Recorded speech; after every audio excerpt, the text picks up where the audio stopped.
आज की इस गोष्ठी का विषय है कोरोना वायरस, मजदूरों का पलायन, एक ज्योतिषीय विश्लेषण।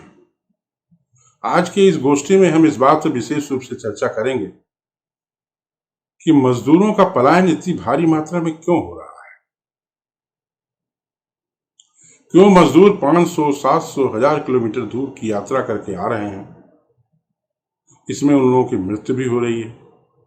इससे आपका, मेरा, सभी का दिल अत्यंत व्यथित है।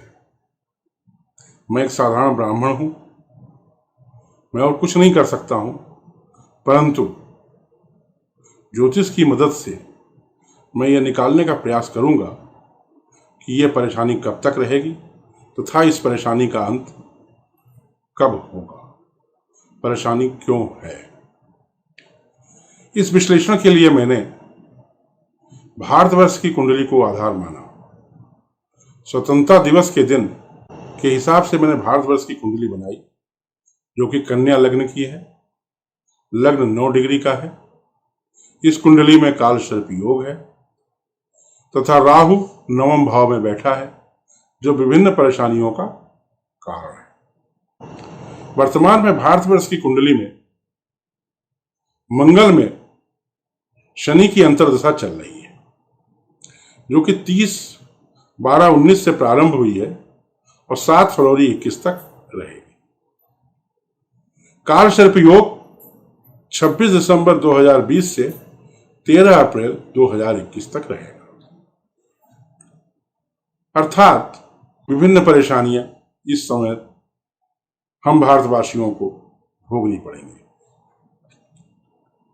मंगल में शनि में केतु का प्रत्यांतर 30 अप्रैल 2020 से प्रारंभ हुआ है, जो 23 मई 2020 तक रहेगा।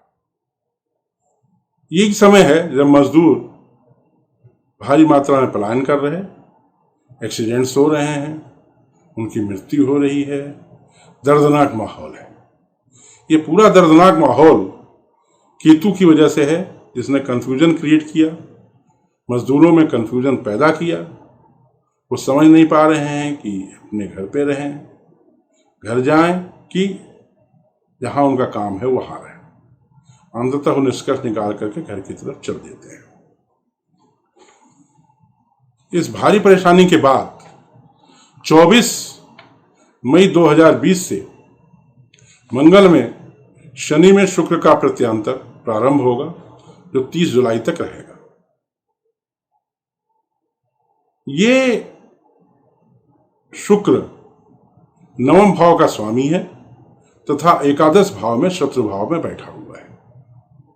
9वें भाव का स्वामी होने की वजह से इसमें भी यात्राएं होंगी, परंतु शुक्र चूंकि एक आराम पसंद ग्रह है, परंतु यह शत्रु भाव में बैठा है, अतः इस अवधि में भी यात्राओं में लोगों को परेशानी होगी, परंतु उस मात्रा में नहीं होगी जो कि केतु की प्रत्यांतर दशा अर्थात 30 अप्रैल 20 से 23 मई 20 तक हुई थी। इसका कारण यह है कि केतु भारतवर्ष की कुंडली में 3य स्थान पर बैठा हुआ है और 9वें भाव को देख रहा है। 9वें भाव से ही हम लंबी यात्राओं का विश्लेषण करते हैं, अतः केतु अपने काल में लंबी यात्राएं करा रहा है और लोगों को परेशान कर रहा है। तो ये शुक्र की अंतर्दशा में केतु की अंतर्दशा से कम परेशानियां होंगी, परंतु होंगी। इसके उपरांत मंगल में शनि में सूर्य की दशा 31 जुलाई 20 से 19 अगस्त 20 तक रहेगी। सूर्य को हम राजा मानते हैं। सूर्य एकादश भाव में बैठा हुआ है, जो कि उसका मित्र राशि है, परंतु यह द्वादश भाव का स्वामी है, अतः परेशानियां तो रहेंगी।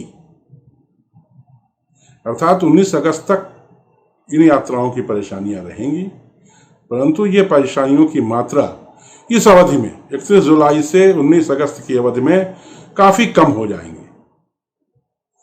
उसका कारण संभवतः यह हो सकता है कि राजा की तरफ से मदद मिलना प्रारंभ हो जाए, अर्थात स्टेट गवर्नमेंट या सेंट्रल गवर्नमेंट दोनों मजदूरों की मदद करने लगे तथा यह भी संभव है कि फैक्ट्रियां चालू हों जिसके कारण इन मजदूरों की फिर से दूर देश में मांग हो और उनको बुलाया जाए, ट्रेन सर्विस चालू हो जाए और इस समय की यात्राओं में उतनी परेशानी नहीं हो। एक बात तय है कि 19 अगस्त के बाद मजदूरों की यह पैदल चलने वाली परेशानी पूर्णतया समाप्त होगी।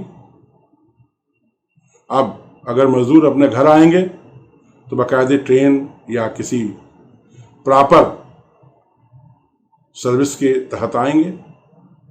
यह भी संभव है कि वो अपने घर से कार्यस्थल के लिए वापस लौटे।